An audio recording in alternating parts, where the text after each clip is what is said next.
Ils nous donnent envie de casser nos écrans, de les réduire en cendres et d'en faire de l'encens. Ce sont les cliffhangers. Alors, si vous n'avez pas vu ma première vidéo sur les cliffhangers, je vous propose de la mater à ce lien.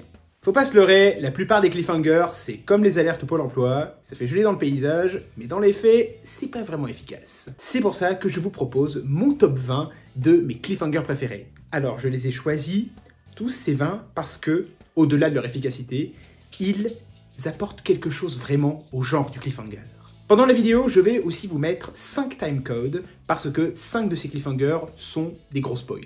Ce sont les cliffhangers 18, 16, 14, 7 et 5. Mais vous inquiétez pas, à chaque fois, je vous préviendrai à l'avance en mettant un timecode et en vous laissant quelques secondes, le temps de sauter au cliffhanger suivant, si vous voulez pas être spoilé.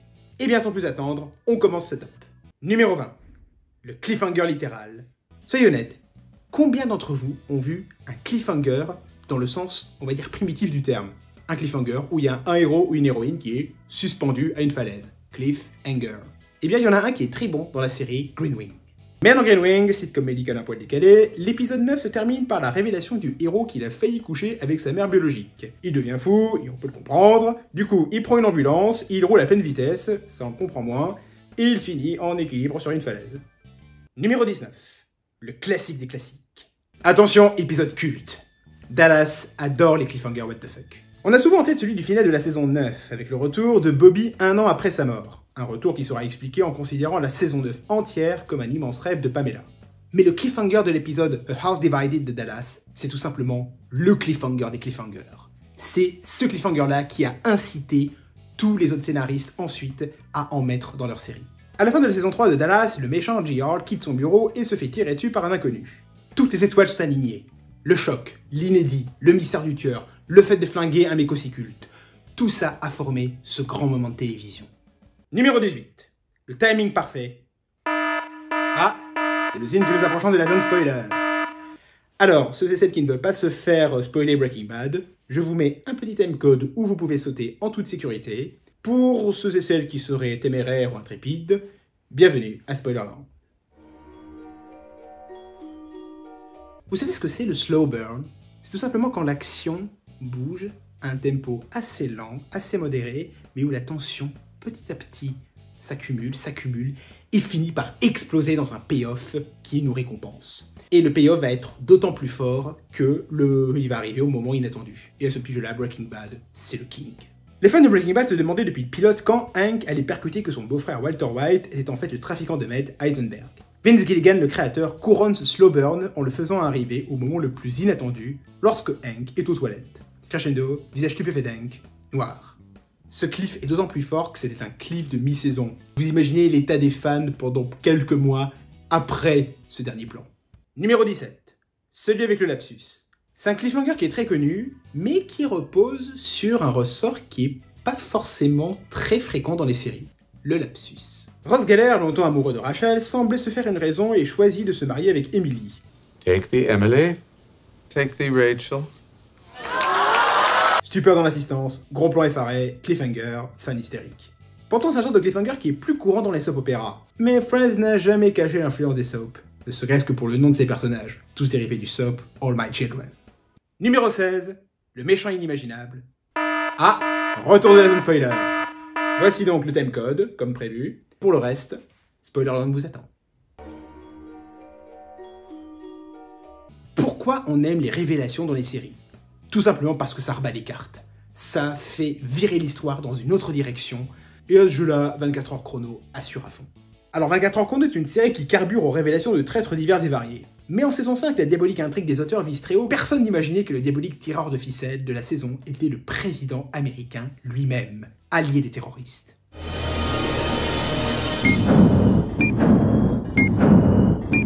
Un cliffhanger au fer rouge. Numéro 15. Le Red Herring. Qu'est-ce que c'est donc que ça? En fait, le Red Herring, ou le hareng rouge, c'est une technique de roman policier.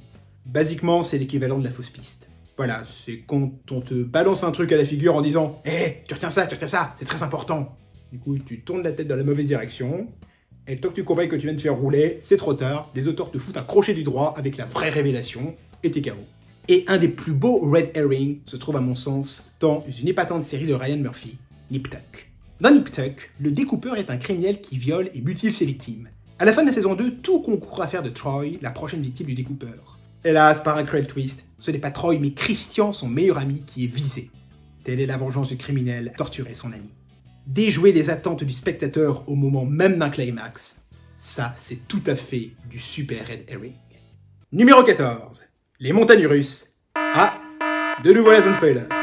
Voici donc comme d'habitude le timecode. Et pour ceux qui connaissent déjà Farscape, ou qui ont rien à foutre qu'on les spoil, voici Spoilerland.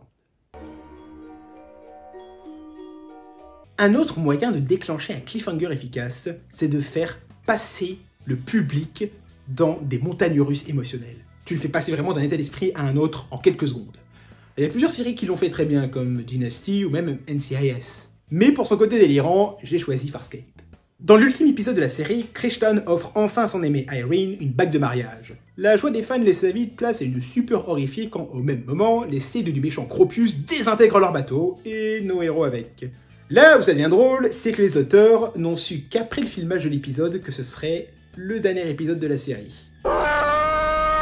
Ils l'ont intitulé Bad Timing, voilà, comme pour s'excuser auprès des fans.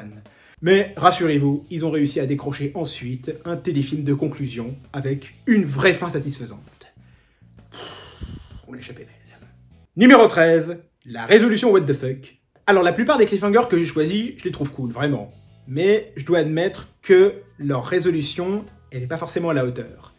Par contre, le final de la saison 1 de Sherlock, c'est un modèle de super cliffhanger et de super résolution. Dans les dernières minutes de l'épisode, Holmes, Watson et leur adversaire Moriarty sont dans une impasse mexicaine. La résolution est juste grandiose.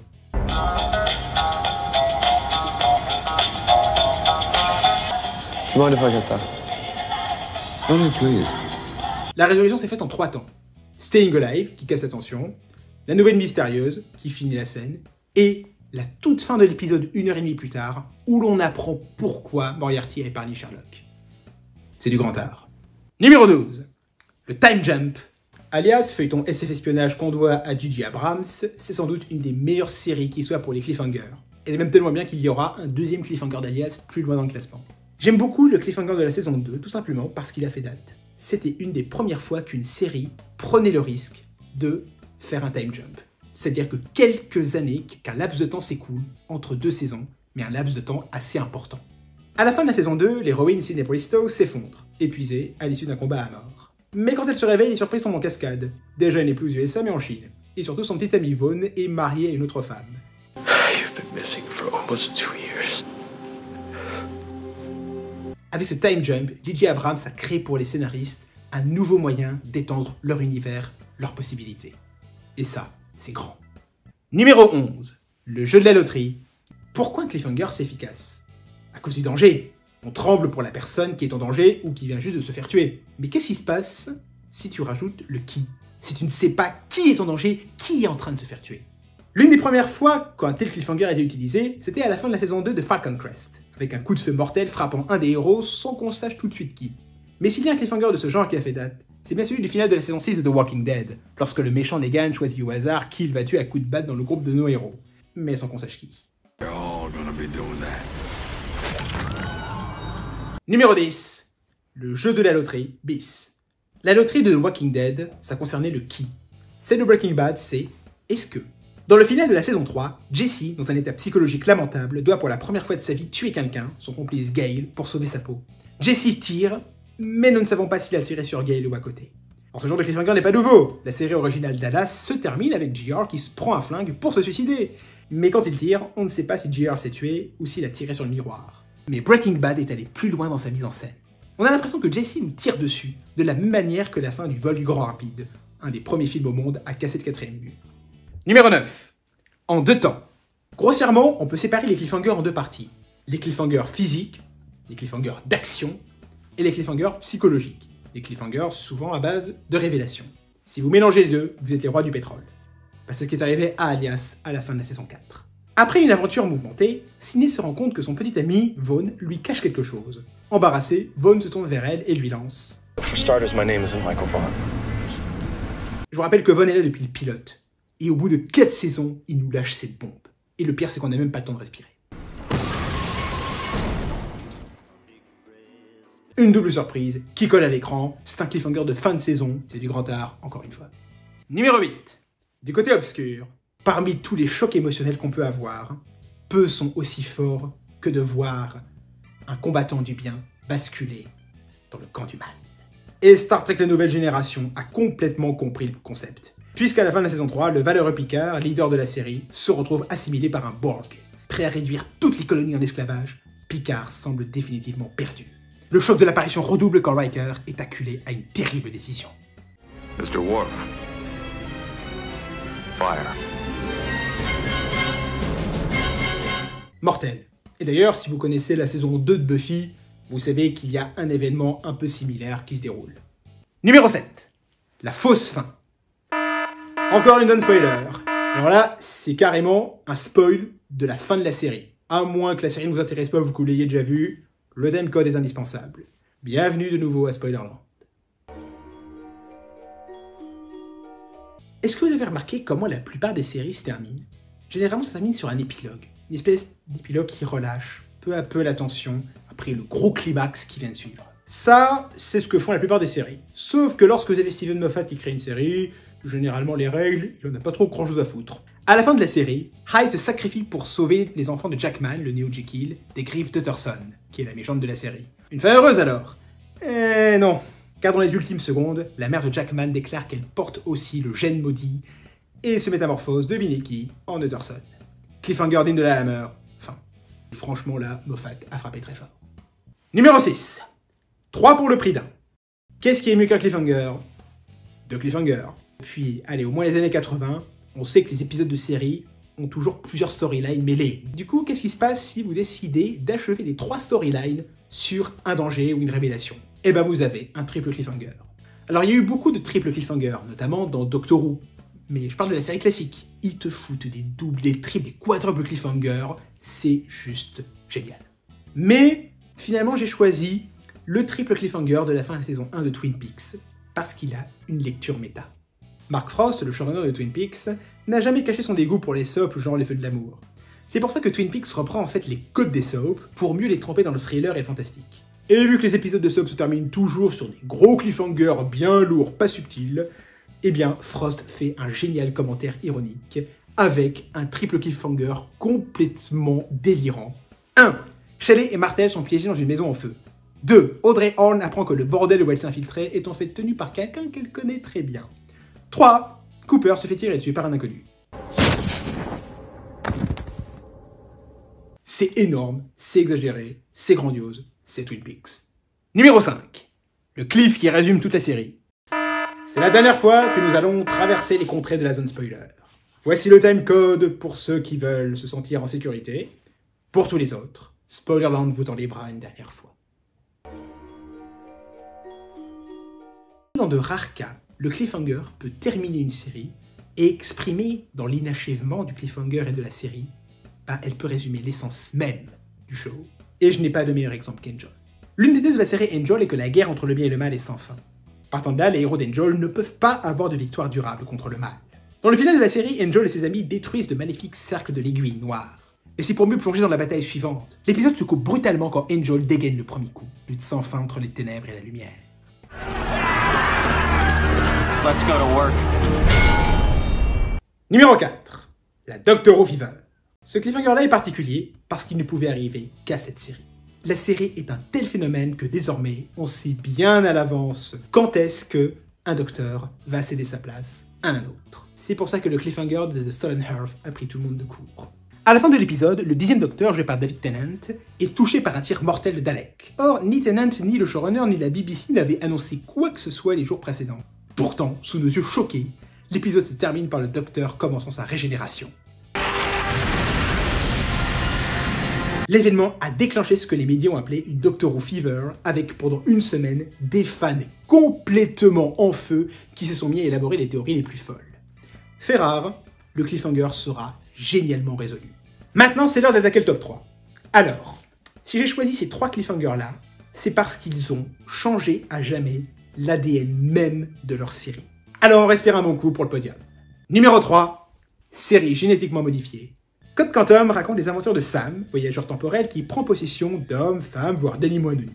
Une fois dans leur peau, ils tentent d'améliorer leur vie. Lorsqu'il est parvenu à aider son hôte, Sam quitte son corps, saute dans le temps, trouve un autre corps et bis repetita. Durant 4 saisons, Sam a aidé des dizaines et des dizaines de petites gens blessés par la vie.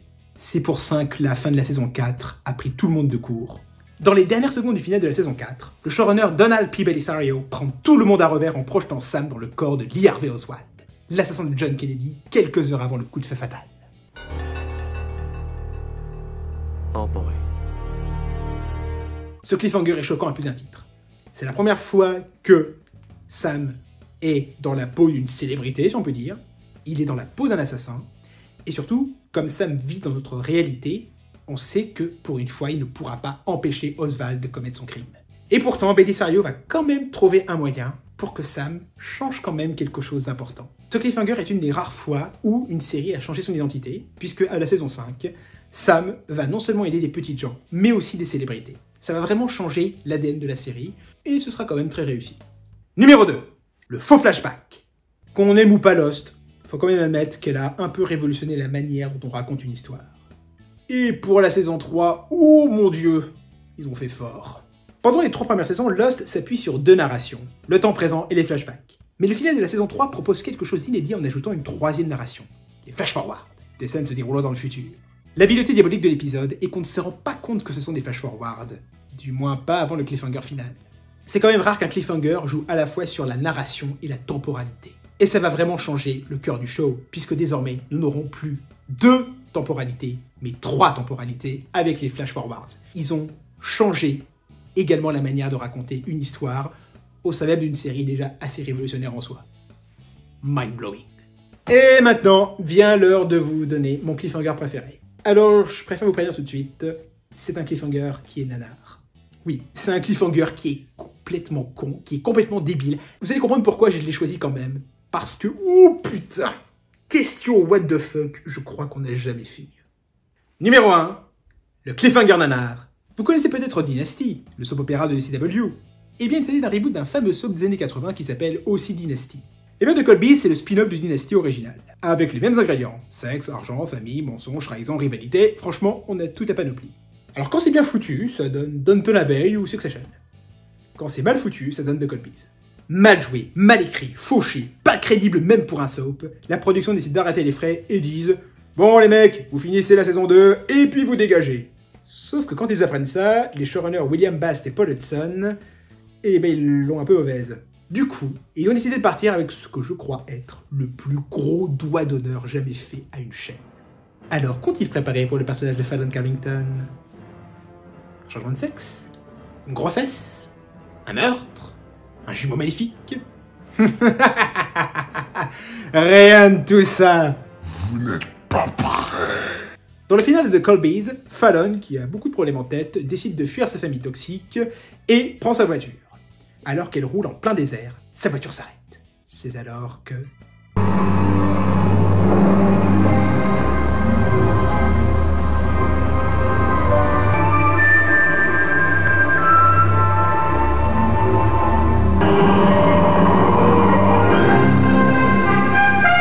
un ovni. Un putain d'ovni. Dans un soap où il n'y a pas de surnaturel.